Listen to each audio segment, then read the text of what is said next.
घर में कोई कमी नहीं है मीराबाई के। वो सारे ऐश्वर्य, सारे सुख मीराबाई के चरण चूमते हैं, जिसके लिए पूरी दुनिया लालायित रहती है। पर एक विचित्र से ख्वाब में रहती हैं, एक विचित्र से शून्यपन में रहती है मीराबाई बाल्यकाल से। कैसे संभव हो सकता है ये?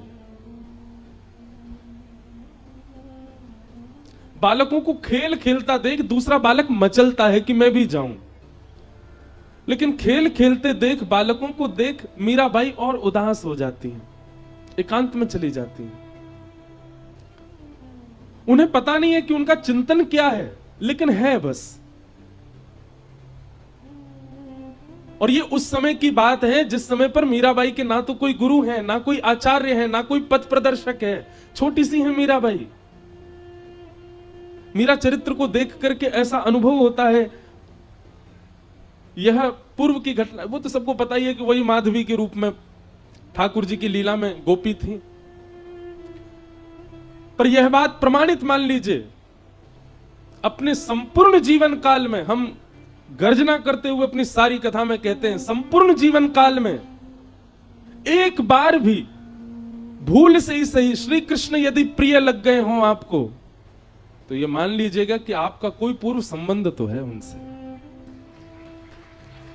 बाबा, हम आप तो उनमें ही लगे हुए हैं। कई लोग कह रहे हैं, महाराज जी आके बोले इंद्रेश जी ना सो रहे हैं, ना सोन दे रहे हैं किसी को। मैंने तो रोके ना है, आप जाओ सो जाओ। और कल तो भावों की तरंग खूब उठ रही थी, लेकिन लाल जी की इच्छा जैसी रही। नहीं तो कल तो महाराज जी 5 रास के वर्णन करने थे, तो मैंने की 7 तो यहीं बज जाएंगे। 7, 8, 9 बज, एक ही रास जल विहार को यदि प्रसंग छेड़ देते ठाकुर जी के, तो वही में ही निकल जाना हो पूरा समय। हमने तो रोके नहीं आप लोग, और ना हमने ज्यादा किसी को कही कि आओ, लेकिन आप सब एक रस, एक स्थिरता में सब बैठे थे। इतनी संख्या में कल वहां लोग आए हुए थे। और जब कथा चल रही थी तो नेत्र बंद करके मैं बोल रहा था, तो मुझे ये लग ही नहीं रहा था कि इतने लोग बैठे होंगे। बिल्कुल शांत मुद्रा में सब बैठे हैं। इस बात का प्रमाण है कि आप कभी ना कभी ठाकुर जी से मिले तो हो, कभी को संबंध तो है। कई जन्मों से बुला रहे हो, कोई तो नाता जरूर होगा। नजरों से नजरें मिला ना पाऊं, मेरी नजर का कसूर होगा। दिशा हम सबकी निश्चित है, बस उस दिशा में बैठाने वाला एक सदगुरु चाहिए।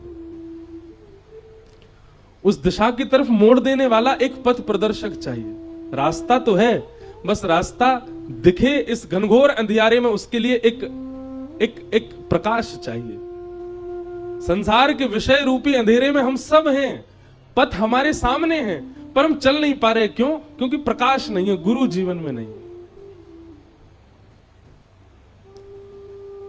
मीराबाई शून्य रहती हैं, ना जाने किस चिंतन में रहती हैं। परिवार के लोग मीराबाई के सौंदर्य को देख करके आश्चर्यचकित होते हैं, पर उनकी स्थिति को देख करके और घनघोर चिंतन में चले जाते हैं। ये कैसी कन्या है, ना इसका खेल में रुचि, ना खिलौना खेलती है, ना खेल के साथ खेलती, कुछ नहीं करती, बस बैठी रहती है। और हां, जब मेड़ता में कोई संत आते, जब मेड़ता में कोई वैष्णव आते, जब मेड़ता में कोई ब्रजवासी आते, जब मेड़ता में कोई वैष्णव संत ब्रजवासी ना भी हो, गलती से तिलक लगा के आ जाते, मीराबाई ऐसी मचल जाती मानो जैसे कोई अपना आ गया हो। बंधुओं, ये कुछ अनुभव हैं, ये कुछ क्या बोलते हैं, सिम्टम्स हैं वैष्णवता चित्त में पूर्व जन्म से। देखो, भक्ति के मार्ग पर 2 प्रकार से लोग आते हैं। या तो पूर्व के भक्ति भाव संचित हो तो इस जन्म में आपके चित्त में भक्ति आ जाती है, या फिर इस जीवन काल में कोई ऐसी ठोकर आपके जीवन में लगती है कि उसके कारण आपके जीवन में भक्ति आ जाती है। तीसरा भक्ति का आने का कोई और प्रकार है ही नहीं। या तो पूर्व जन्म का कुछ संचित आपका भजन रह चुका है, इसलिए वो इस जन्म में आप कर रहे हो, या फिर आपके जीवन में ऐसी एक रुकावट आ चुकी है, ऐसी एक ठोकर पड़ी है, ऐसा ऐसा ऐसा कुछ ठाकुर जी ने कर दिया है कि बस अब सब भूल भाल करके, विचलित होकर के अब ठाकुर जी की तरफ मुड़ गए हैं। बाकी तीसरे को कितनी भी जबरदस्ती कर लो, वो भक्ति पथ पर नहीं आ पाएगा। ये दो ही आ सकते हैं।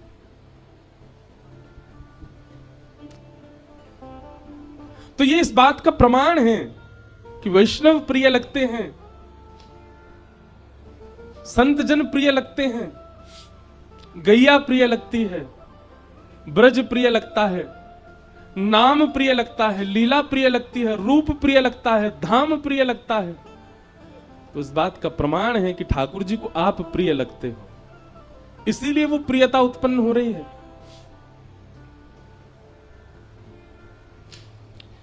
राव दूधा जी अपने घर में संतों को बुलाते और संतों को बुला करके कथा कराते। मीराबाई जाकर के, भैया यहां किसी से बोल दी, उन्हें धीरे बोल लें।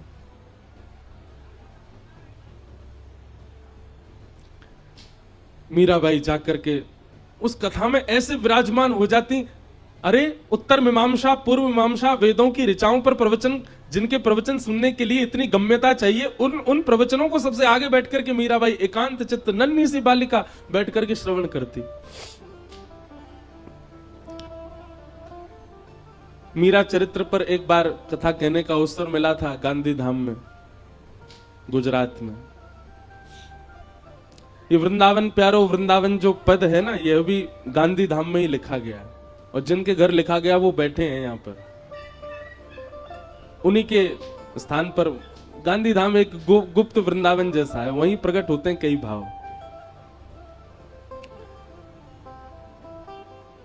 तो मीराबाई के प्रसंग में आता है कि जब जोशी जी कथा सुनाने के लिए आते थे तो मीराबाई सामने बैठ करके सुनती, और सुनते सुनते मीराबाई, जब कथा विश्राम होती सब लोग प्रणाम करते, जाकर के व्यास मंच पर नन्ही से मीराबाई आती और व्यास जी को अपलक नेत्रों से देखती रहती। एक छोटे बालक के भांति पुचकार करके जोशी जी कह देते, अरे लाली, अरे बालिका, तू कथा सुनती है, समझ आता है तुझे?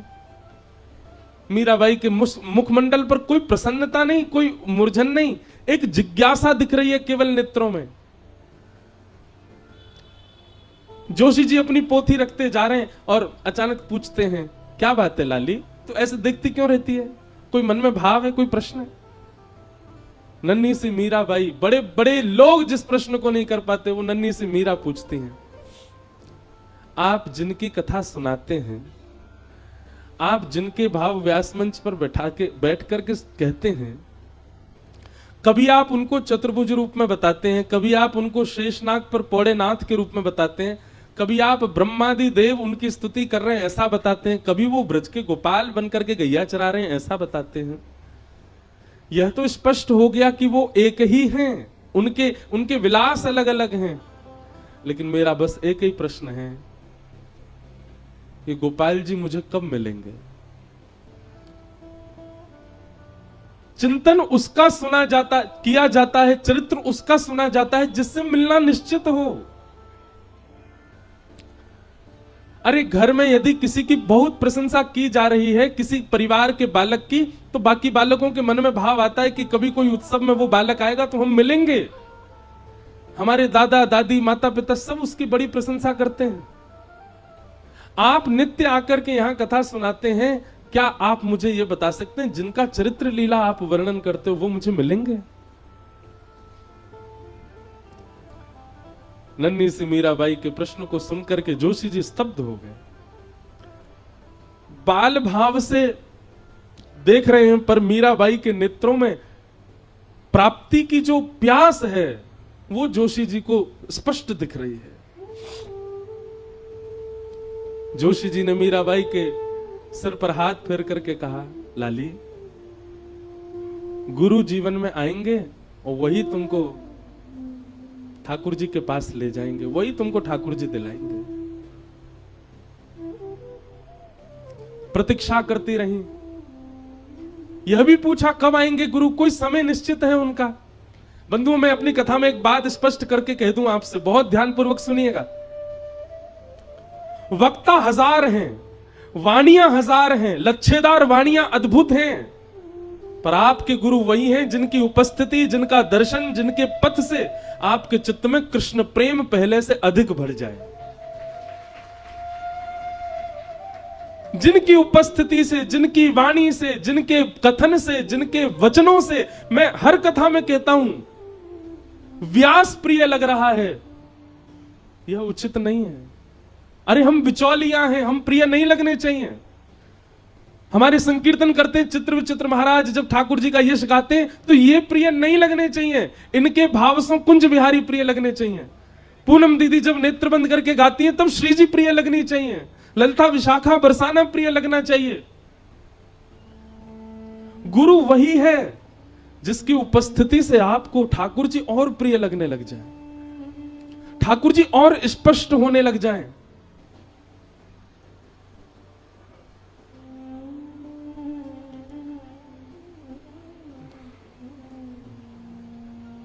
अरे दुनिया में बहुव्यंजन बनते हैं, कहीं इटालियन बन रहा है, कहीं मैक्सिकन बन रहा है, कहीं पर साउथ इंडियन बन रहा है, कुछ बन रहा है, पर भोजन वो उचित जो आपके भूख को मिटाता हो। और कई बार नहीं, हर बार वह भोजन मां के हाथ की सामान्य रोटी और दाल ही होती है। भोजन अति विशिष्ट नहीं चाहिए, भूख मिटनी चाहिए।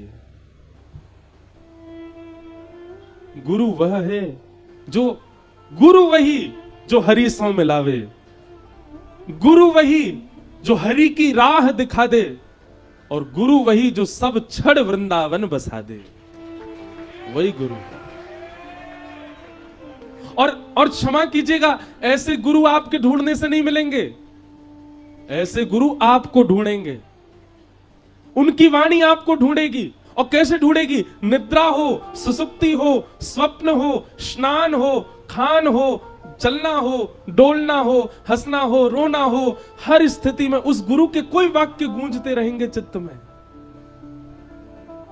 उन गुरु का चिंतन आता रहेगा पुनश्च पुनः आपके चित्त में। घर में विवाह का प्रसंग है, सब नाच रहे हैं, गा रहे हैं, पर आपके चित्त में एक क्षण के लिए इस सब प्रसंग के बीच में भी आपके गुरु का उनका स्मरण हो गया, जिनसे आप वृंदावन मिलके आए थे। उनका स्मरण हो गया जिनकी बैठे बैठे आपने कथा सुन ली थी। रात्रि स्वप्न में या निद्रा में उनकी स्मृति हो रही है, जिनके वचनामृत सुनकर के आप अपनी तन की स्थिति भूल गए थे। घर में अत्यंत शोक का समय है, सब व्याकुल चिंतित हैं, पर उस बीच में भी उनके कोई वाक्य आपको याद आ गए और आप उसमें भी वही गुरु हैं। हमारे पूज्य पूनम दीदी के गुरुदेव सन्मुख विराज रहे। महाराज जी आपको बार बार धन्यवाद, आपके श्री चरणन में बार बार प्रणाम करें सब लोग। आपकी कृपा से हमारे व्रज धाम को अखंड पूर्णिमा प्राप्त भई।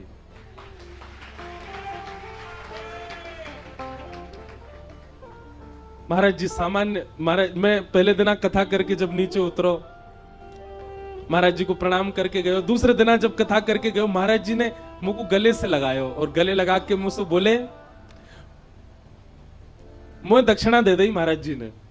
महाराज जी बोले, मैंने कथाएं बहुत सुनी, मैंने कथाएं बहुत कही, पर आपकी कथा से कृष्ण प्रिय लग रहे हैं और प्रिय लग रहे हैं।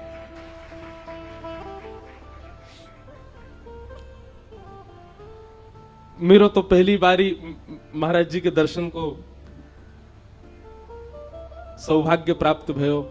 और पूज्य महाराज जी, मुगु दीदी बता रही कि महाराज जी श्री जी के भाव के लिए खूब वो समय कैसा रहे होगा महाराज जी, जब किशोरी जी को प्रसन्न करने के लिए जब नृत्य करते होंगे, उनके सामने भाव गायो करते होंगे। महाराज जी के चरणन की नूपुर की जो ध्वनि हती, उनमें से एक ध्वनि श्री पूर्णिमा जी हमको प्राप्त भई गई। ऐसे हमारे पूज्य श्री महाराज जी को तो नाम अद्भुत है, पर आपको जो निकुंज को नाम है श्री रंगीली सखी पूज्य महाराज जी, आपने ही हमारी दीदी को ऐसो बैठा दियो कि अब इनको श्री जी दिखे सब जगह। हम दीदी की प्रशंसा नहीं कर रहे हैं उनके मुख पे, पर मैं आज आपसे भी कक्ष में कह रहा था कि ठाकुर जी ने अपने भक्तों के जितने लक्षण बताए वो सारे लक्षण दीदी में घटते हैं। ताली मत बजाओ, सुनो, और ने ये प्रयास करो कि ये भाव हम में भी आवे। ठाकुर जी से किसी ने कहा, आपकी महिमा तो सब बताते हैं, आपका रूप तो सब बताते हैं, आपके भक्तों का रूप आप बताओ। ठाकुर जी बोले, सुनो, वाग्गदगदा द्रवते यस्य चित्तम रुदत्य भिक्षणं हसति क्वचिच्च विलज्ज उद्गायत नृत्यते च मद्भक्ति युक्तो भुवनम पुनातु। भगवान कह रहे हैं पहला लक्षण क्या है? बोलते बोलते बोलते जिसका गला रुक जाता हो। किसी ने पूछा क्या हो गया? श्री जी की कृपा की स्मृति आ गई, ठाकुर जी की कोई लीला याद आ गई, कंठ अवरुद्ध हो गया। भगवान कहते हैं बोलते बोलते जिसका गला भर आता हो, मेरे भक्त का पहला लक्षण। द्रवते यस्य चित्तम, जिसका चित्त मेरी लीला का कोई किंचित मात्र भाव कह दे, जिसका चित्त उसमें ही भर आता हो, मेरे भक्त का दूसरा लक्षण।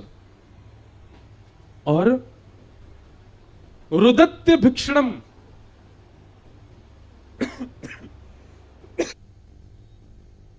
रुदन, अत्यंत रुदन।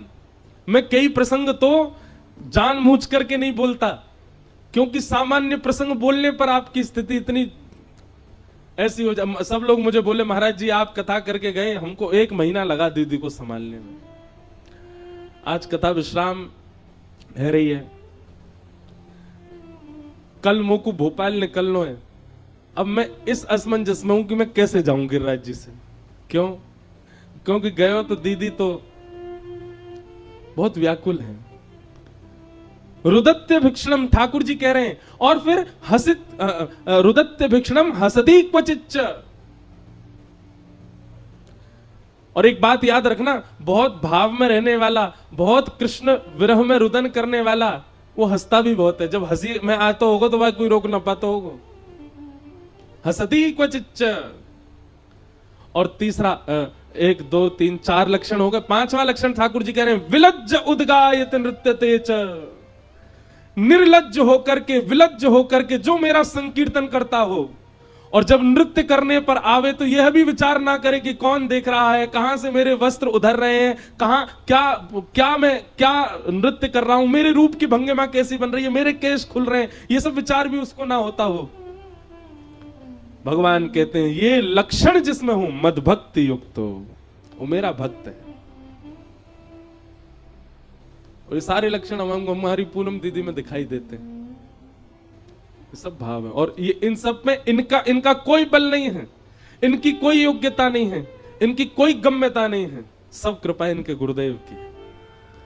इनके गुरुदेव प्रसन्न होकर के इनको देख लेते हैं, उसी से ही दीदी का इतना भाव बन जाता है।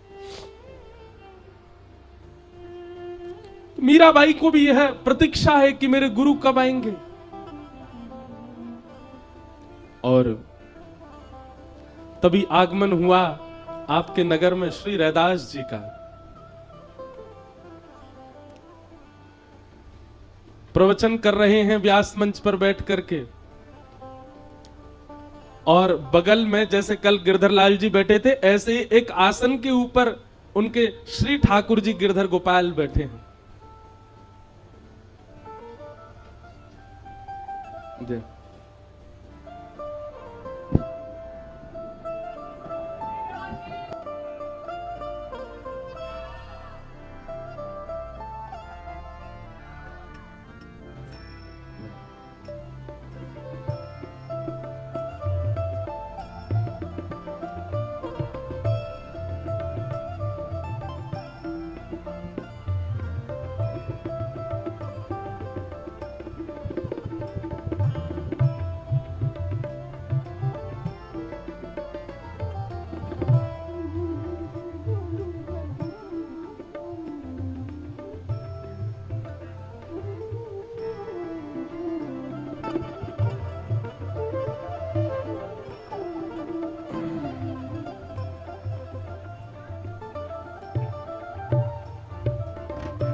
बोलो कुंज बिहारी लाल की जय।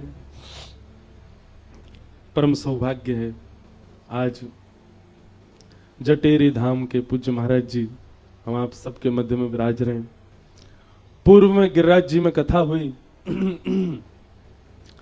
तो महाराज जी उसमें पधारे और महाराज जी ने ऐसी अद्भुत रुद्र वीणा से पूरी कथा को आनंदित किया। आज पूज्य महाराज जी पुनः पधारे, आपके श्री चरणों में बारंबार प्रणाम। ले मीरा है गिरधर तेरा। यहां मीराबाई के गुरुजी पधारे हैं और तभी व्यास मंच पर पूज्य महाराज जी पधारे हैं। देखो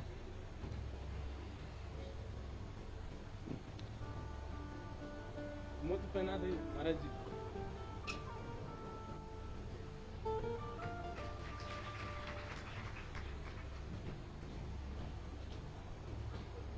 हमारी ललिता जी है ना निकुंज में, ललिता जी जिनके अवतार हमारे स्वामी श्री हरदास जी महाराज हुए।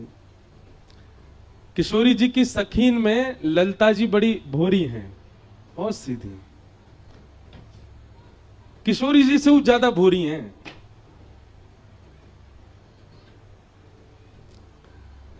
पर परिवार में, मित्रों में और कुल में एक चतुर तो होना चाहिए साथ में, नहीं तो सब छलबल करके ले जाएंगे। ऐसी हमारी किशोरी जी की अलीन में नेक नेक, वो भी ज्यादा नहीं, नेक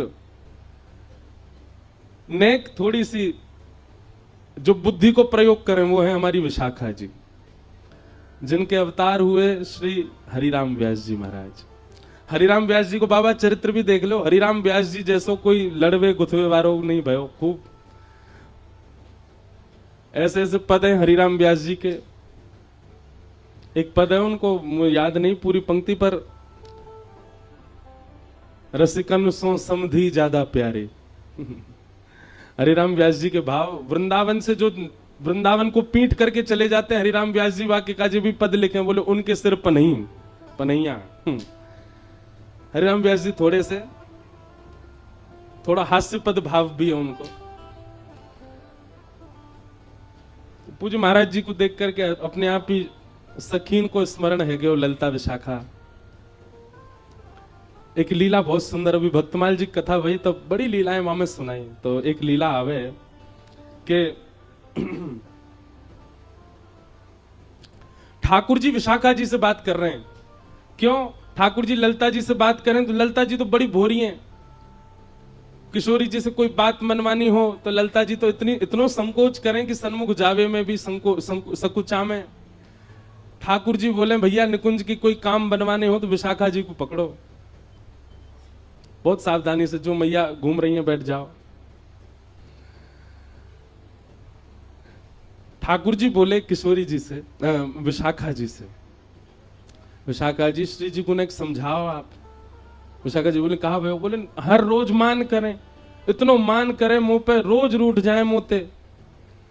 अरे मैं इतनो लाड़ लो लाल अपने नंद यशोदा को, पलकन में रखे मुंह को यशोदा मैया नंद बाबा, पूरे नंद भवन में सब मेरी आज्ञा ऐसो माने, लाला कहे और हम करें।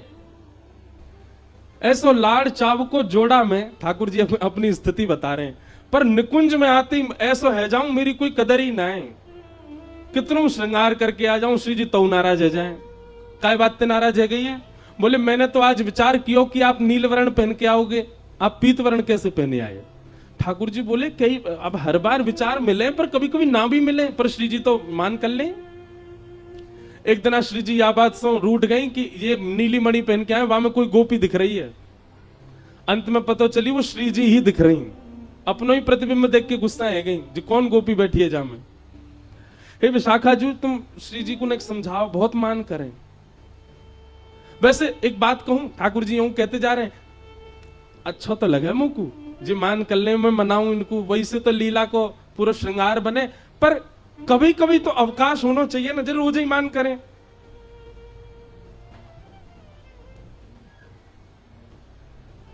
विशाखा जी बोली ठीक है, तो हम कछु करेंगे। वो ठीक है।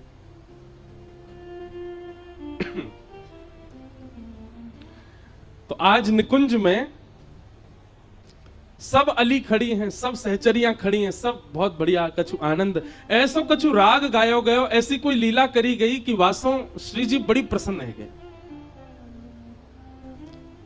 और इतनी प्रसन्न भाई, इतनी प्रसन्न है कि प्रसन्न है करके सेज पे बैठी बैठी श्री जी कहें, आज तो भैया तुम सबरी कछु मांग ले, जो मांगोगी सो दूंगी। श्री जी की पहली बार ऐसी स्थिति ना है। श्री जी तो कभी भी ये कह दें कछु मांग लो, पर सखीन को स्वभाव है कि वो श्री जी से कभी कछु याचना ना करें, बस एक ही याचना करें कि सदा अपने श्री चरण कमले में किशोरी मोहे अपनी से कर लीजिए। हे श्यामा जी, आप बस अपनी बना के रख लो, यही हमारी कामना, और हमें कुछ नहीं चाहिए। ललता आदि सब सखियान ने आकर के प्रणाम करी, बोले हे श्यामा जी आप सदा राजी रहो, यही चाहिए। कोई कह रही आप सदा प्रसन्न रहो, यही चाहिए। आपके जितने आरते सब मुंह पे आ जाएं, यही चाहिए। आप सदा निकुंज में विराजमान रहो, ऐसे ही प्रसन्न बढ़ते रहो, आपको मोद प्रमोद नित प्रति बढ़ते रहो, यही चाहिए। विशाखा जी की बारी आई। विशाखा जी सामने आकर के बैठ गए। मांगो विशाखा, कहा चाहिए? बोले मांग लो। बोले हाँ। मुकरोगी तो नहीं? बोले नहीं। बोले वचन दो, जो मांगूंगी सो दोगी। श्री जी बोले देंगे। बोले आपके बगल में जो श्याम सुंदर बैठे हैं, इनको हाथ पकड़ करके मेरे हाथ में दे दो, और ये सदा के लिए मेरे है जाएं, ऐसी कृपा मुंह पे कर दो।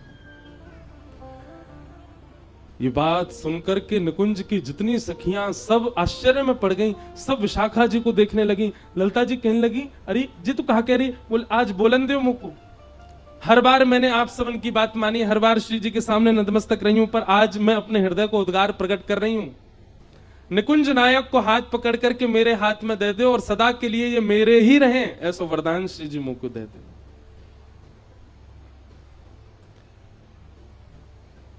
श्री जी स्तब्ध हो गए। तुरंत अपने आसन से खड़ी है गई, और बगल में विराज रहे श्याम सुंदर भी अपना हाथ खींच रहे हैं। और विशाखा जी से कहने, अरे विशाखा जी ये सब करवे की थोड़ी कही मैंने, जी कहा कर रही हो आप? विशाखा जी बोली, तुम शांत रहो, तुम्हारी बात नहीं जी, मैं अपने मन के भाव कह रही हूं। किशोरी जी ने तुरंत हाथ पकड़ करके विशाखा जी के हाथ में दे दियो, और विशाखा जी को उठा करके निकुंज के सिंहासन पर बिठा दियो, और स्वयं चमर लेकर के डुराने लगी। क्यों? निकुंज नायक के बगल में जो उनकी बैठे वही निकुंज की नायिका है। ये दृश्य देख करके, यह छवि देख करके सब सखियां रुदन करने लगी। अरे विशाखा जी तू कैसी लीला कर रही है? तू कहां कर रही है? तू स्वामिनी जी को श्रम दे रही है। सब बोलते रहे, पर विशाखा जी तुरंत बैठ गई ठाकुर जी को हाथ पकड़ के, और जैसे सिंहासन पर बैठी, सिंहासन पर बैठ करके श्री जी की अदा में विशाखा जी बोल रही हैं, आज मैं अति प्रसन्न हूं, निकुंज की सब सखीन को कछु देनो चाहूं। सब सखियां नंबर से आ रही हैं, विशाखा जी सबको कछु ना कछु प्रदान करती जा रही हैं। चमर डोरा रही, श्री जी के हाथ पकड़े और के सन्मुख आई। सन्मुख आकर के श्री जी से कही, मैं आपसे बड़ी प्रसन्न हूं। अब निकुंज की नायिका बन गई ना, या हमारी याद तरीका के शब्द बोल रही हैं। मैं आपसे बड़ी प्रसन्न हूं, आपने प्रसन्न है करके जिनको मुंह को दान किया है, अब वो वस्तु मेरी है चुकी है। मतलब श्री कृष्ण को दान आपने मुंह को किया, अब ये मेरी वस्तु है, और इस समय मैं निकुंज की नायिका हूं, तो या भाव से मैं अपनी वस्तु आपको प्रदान कर रही हूं। सदा इनको ध्यान रखियो, कभी कोई आंच इनके ऊपर नहीं आवे। और मेरी आपसे एक ही इच्छा है, कहा मेरी वस्तु जो मैं आपको प्रदान कर रही हूं, इन पर कभी मान मत करियो। मेरी वस्तु है, मेरी वस्तु पे आप मान कैसे कर सको? विशाखा जी चाहती तो सीधी किशोरी जी से प्रार्थना कर लेती कि आप ठाकुर जी पे मान मत करो, पर ये विशाखा जी ने ऐसी लीला करी कि सिंहासन पे बैठ के ठाकुर जी अपने कर ली, और अपने करके अब किशोरी जी से कह रही हैं, अब मैं अपनी वस्तु आपको दे रही हूं, तो दूसरे की वस्तु पे मान करने को अधिकार नहीं है। हे किशोरी जी, मैं अपनी हृदय की वस्तु जो आपने मुंह को दी, वही मैं आपको प्रदान कर रही हूं। मेरी वस्तु को ध्यान रखियो, और आपको हर भाव को अधिकार है, पर अब मान मत करिए। मेरी वस्तु पे मान मत करियो। कावदना मुझको पता नहीं चल जाए कि श्याम सुंदर आज रूठे बैठे। किशोरी जी ने विशाखा जी को हृदय से लगा लियो। इतने में ही देखे सिंहासन पर ठाकुर जी कहाँ गए, नीचे देखी तो पौड़े हुए चरणन में। जय हो विशाखा जी, बढ़िया तुमसे बात करी। मैंने कहा लीला रचाई तुमने, ऐसा करके अरे सीधे ही कर देती, पर नहीं, आपकी बुद्धि को प्रणाम है। पहले मैं अपनों कर लियो, अपनों करके फिर किशोरी जी को देके कह रही अब इन पर मान मत करियो, जो मेरे वस्तु है। ऐसे सखीन को हम प्रणाम करें, ऐसी गोपीन को हम प्रणाम करें, जिन्होंने ठाकुर जी अपने वश में कर लिए। महाराज जी को देख के अचानक स्मृति सी आई कि सखीन को प्रणाम कर लियो जाए।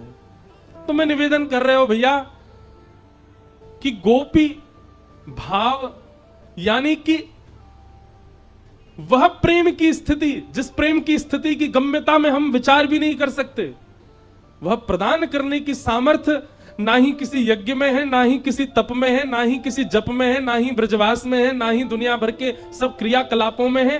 वह गोपी प्रेम भाव देने की क्षमता केवल और केवल गुरु कृपा में। गुरु कृपा यदि कर दें तो वह हो सकता है। आप कहेंगे गोपियों के कौन गुरु हैं? साक्षात श्री किशोरी जी।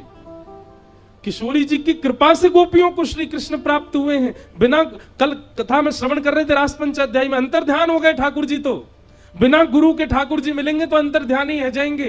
तब गुरु शरण में जानो पड़ेगा और गुरु कृपा करके कछु ऐसा करवाएंगे, कछु ऐसी योजना बनाएंगे। अरे गुरु सामान्य से सामान्य नियम बता दे, वाकु भी अपने सिरोधार्य करके पालन करो।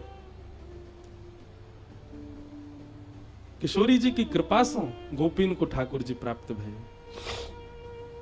रैदास आए और आकर के कथा श्रवण करा रहे थे। मीराबाई सामने बैठ करके श्रवण कर रही हैं और तभी दृष्टि पड़ी बगल में विराज रहे ठाकुर जी के ऊपर। गिरधर छवि देख करके एक भुजा ऊंची, दूसरी भुजा कटी भाग पर, नीचे नेत्र हैं और नाग दमन, इंद्र दमन, देव दमन, 3 दमन ठाकुर जी हैं श्री श्रीनाथ जी। और इस छवि को जब देखा मीराबाई के नेत्र बंद हो गए।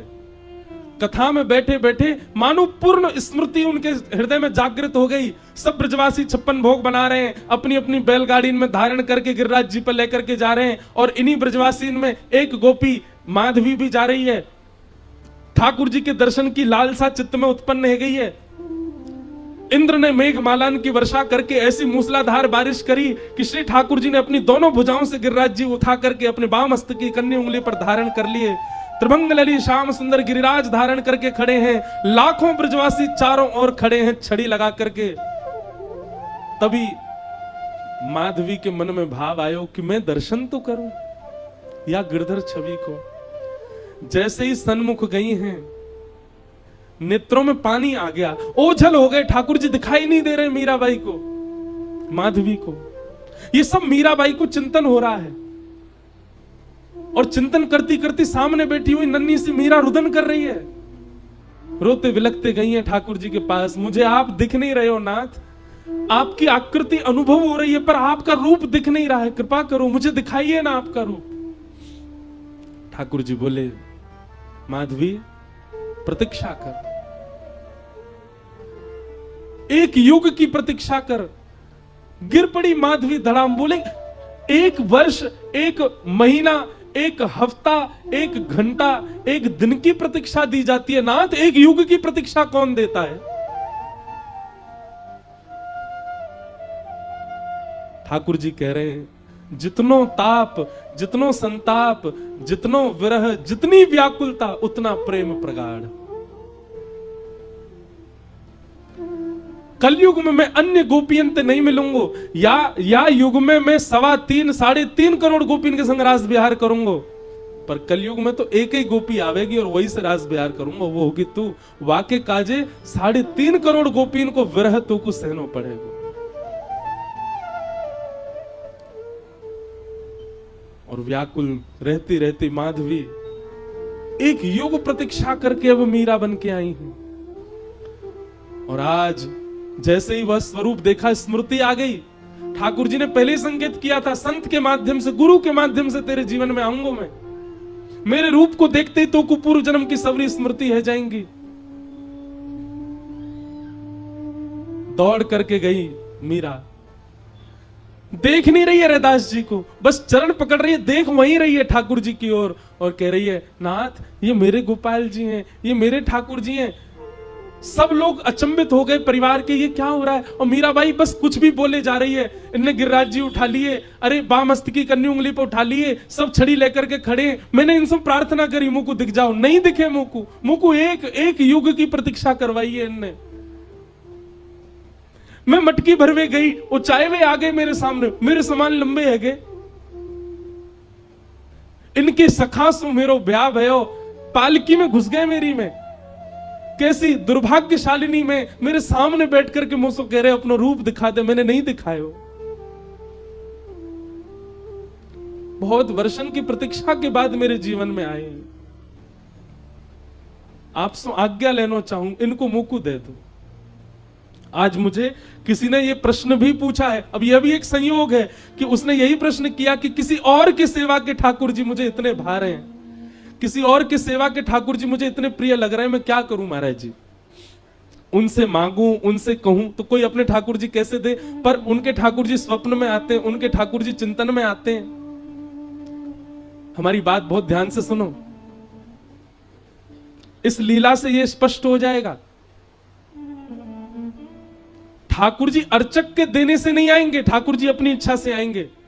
गोपाल भट्ट गोस्वामी के ठाकुर जी कितने करोड़ों लोगों के हृदय के सम्राट बने बैठे, राधा रमन लाल। स्वामी श्री हरदास जी के हृदय के ठाकुर जी कुंज बिहारी लाल कितने करोड़ों हृदय के सम्राट बने बैठे। और किसी के अर्चना के ठाकुर जी आपके स्वप्न में आ रहे हैं, तो अब आपको और क्या चाहिए। प्रत्यक्ष तो ठाकुर जी को आना होगा तो आ ही जाएंगे, लेकिन आप कभी अर्चक से जाके याचना मत कर देना कि अपने ठाकुर जी दे दो। अरे अर्चक से पूछो कितने भाव से अपने ठाकुर जी को सजाता है, कितने भाव से ठाकुर। हमारे गिरधर लाल, कितने लोग श्रोता कथा में ऐसे आते हैं, उनको यूं लगे इनको लेके भाग जाए हम, लेकिन जादना ऐसा कोई ने प्रयास भी कर लियो, मेरो का होएगा, मेरे तो प्राण बसे उनमें। मीराबाई के चरित्र में सुनो क्या हुआ। यहां रैदास जी रो रहे हैं, अरे कोई या कुछ संभालो, बालिका को जी कहा कह रही है, मेरे गोपाल जी को यूं कह रही है मेरे हैं। मीराबाई प्रार्थना कर रही है, बोले नाथ मैं आपसे लड़ना ना चाहूं, झगड़ना आपसे छीनना ही रही हूं, पर इनके वचन को आपको बता रही हूं। इनने मुझसे कही कि जो मेरे पास आएंगे,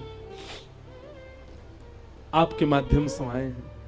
इतने संत आए, इतने संतन के ठाकुर जी मेरे यहां आए, पर कोई के ठाकुर को देख करके मुंह को ये स्मृतियां नहीं आई जो आपके ठाकुर को देख के आई है। लेकिन कोई अपनी अर्चक कैसे दे देगा। हृदय से लगा करके रैदास जी तो कक्ष में चले गए। मीराबाई बाहर खड़े होकर के संकल्प लेती है, बोले रैदास जी का दोष नहीं है, मेरे गुरु की कोई दोष नहीं है। कन्हैया अब तुम्हारी इच्छा जाननी है, यदि वास्तव में आप मुझसे प्रेम करते हैं तो आप मेरे पास आएंगे, और केवल 3 दिन का समय दे रही हूं। 3 दिन में आप आ गए तो मान जाऊंगे कि आप मुझसे प्रेम करते थे, आपका जो वचन था वो सत्य था। और 3 दिन में यदि आप नहीं आए तो फिर जो होगा वो मुझे स्वीकार है, अगर मेरे प्राण भी निकल जाएं तो मुझे स्वीकार है।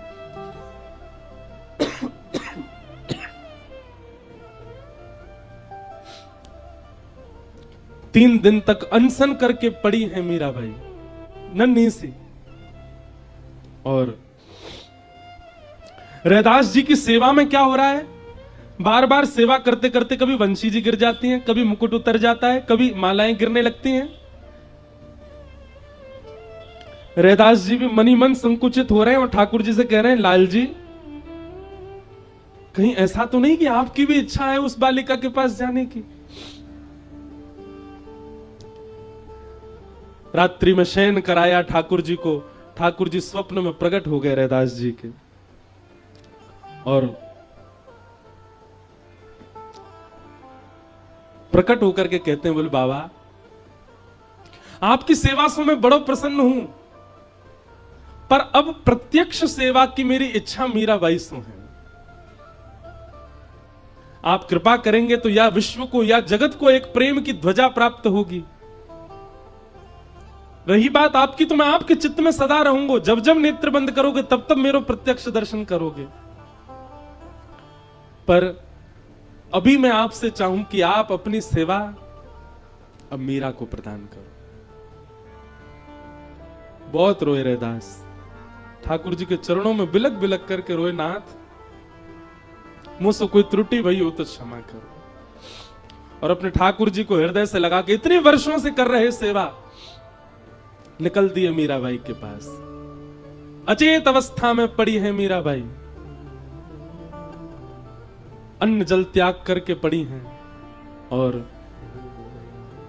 तब अपने ठाकुर जी ले जाकर के मीराबाई के कक्ष में गाया, ले मीरा है गिरधर तेरा, ले मीरा है,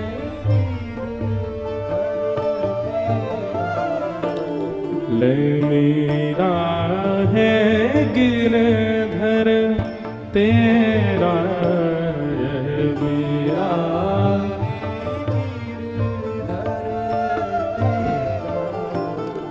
ले मीरा है गिरधर तेरा।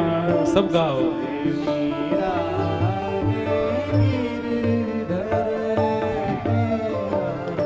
सेवा पूर्ण भई अब मेरी, सेवा पूर्ण भई अब मेरी, सेवा पूरी भई अब मेरी, सेवा पूरी भई अब मेरी, जागा भाग्य है तेरा, ओ जागा भाग्य तेरा, बेटी ले मीरा है गिरधर तेरा, ले मीरा है गिरधर तेरा। कैसे है ना ठाकुर जी, एक को इतना संयोग देकर के और अचानक वियोग में डाल दिया, और एक को एक युग का वियोग देकर के अचानक संयोग प्रदान कर रहे हैं। इसीलिए तो प्रणय गीत में गोपियां कहती है, मई वम विभोर हति भवान गति तुम नृशंसम संत्यज्य सर्व विषयाम स्तव पाद मूलम। नाथ, आप नहीं समझ पाओगे भक्त कितनी पीड़ा में जाकर के आपको प्राप्त करता है। आप तो भोक्ता हो, भोजन करना जानते हो, बनाने वाले को पता होता है कितनी श्रम से भोजन बना है। पर भैया या में कछु और उपाय है ना सके। ठाकुर जी को ये स्वभाव है, एक को संयोग दे रहे हैं तो किसी को वियोग दे करके आए हैं, और जिसको संयोग दिया है ज्यादा दिन टिकवे वाले ना है, वियोग देंगे। मेरा कहने का आश्रय ऐसा नहीं कि ठाकुर जी चले जाएंगे, वियोग किसी भी रूप में दे सकते हैं। जरूरी नहीं है कि पास रहने वाले का सदैव संयोग, कई बार पास रहने वाले का भी वियोग रहता है चित्त में। सेवा बड़े भाव सो करियो, सेवा बड़े भाव से करियो। मीराबाई को समझा रहे हैं, सेवा बड़े भाव सो करियो, सेवा बड़े भाव से करियो। नैन लगइयो नेहा, ओ नैन लगइयो बेटी ले मीरा है गिरधर तेरा, ये मीरा है गिरधर, ले मीरा है गिरधर तेरा, ले मीरा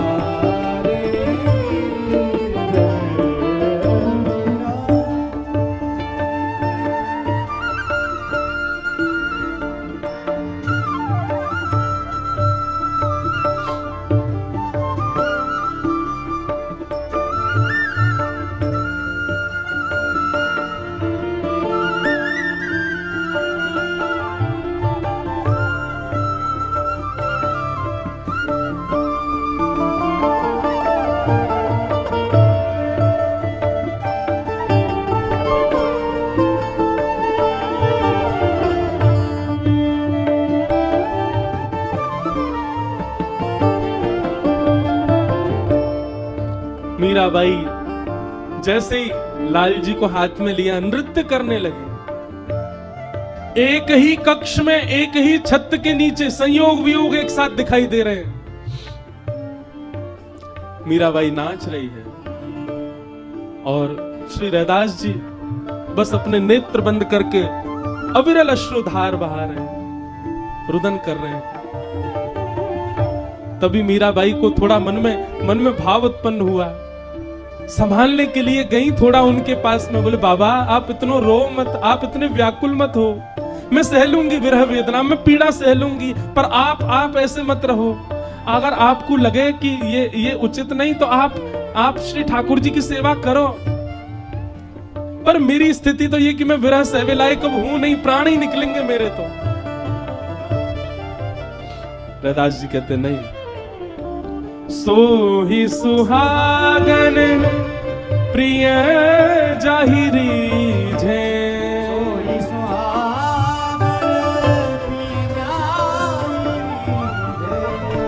सो ही सुहागन प्रिय जाहि रीझे,